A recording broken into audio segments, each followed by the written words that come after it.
Praise lord everyone. 32వ కీర్తన 10వ వచనంలో యెహోవా యందు నమ్మకం ఉంచిన కృప ఆవరించుచున్నది అని చెప్పి వ్రాయబడిందండి.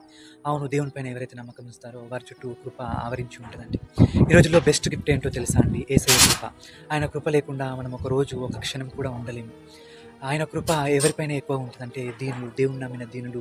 నేను ఇన్ని తప్పులు చేశాను దేవా, ఇన్ని రోజులు నేను జీవిస్తున్నాను కానీ నా జీవితంలో నేను ఎటువంటి ఆశీర్వాదం చూడలేదు. నేను ఎన్నోసార్లు మిస్టేక్లు చేసి పడిపోతున్నాను. నీ కృప నాకు కావాలి. నేను ఇప్పటి నుండి నీ మీదే నమ్మకం ఉంచుతాను. నేను నువ్వు నడిపించిన త్రోవలో నేను నడుస్తానని చెప్పి ఎవరైతే వారి జీవితాలను దేవునికి సమర్పించుకునే వారిగా ఉంటారో వారి చుట్టూ దేవుని కృప ఆవరించి ఉంటుంది. ఎవరి చుట్టూ అయితే దేవుని కృప ఉంటుందో వారు ఏ పని చేసినా దేవుని కృప వారికి తోడుగా ఉండి వారికి విజయం ఇస్తుందండి. అందుకే దావీదు అంటాడండి, నా బ్రతుకు దినములన్నీ కృపాక్షేమంలే నా వెంట వచ్చును గాక అని చెప్పి. ఎవరి చుట్టూ అయితే దేవుని కృప ఉంటుందో వారికి దేవుని ఫేవర్ ఉంటుందండి.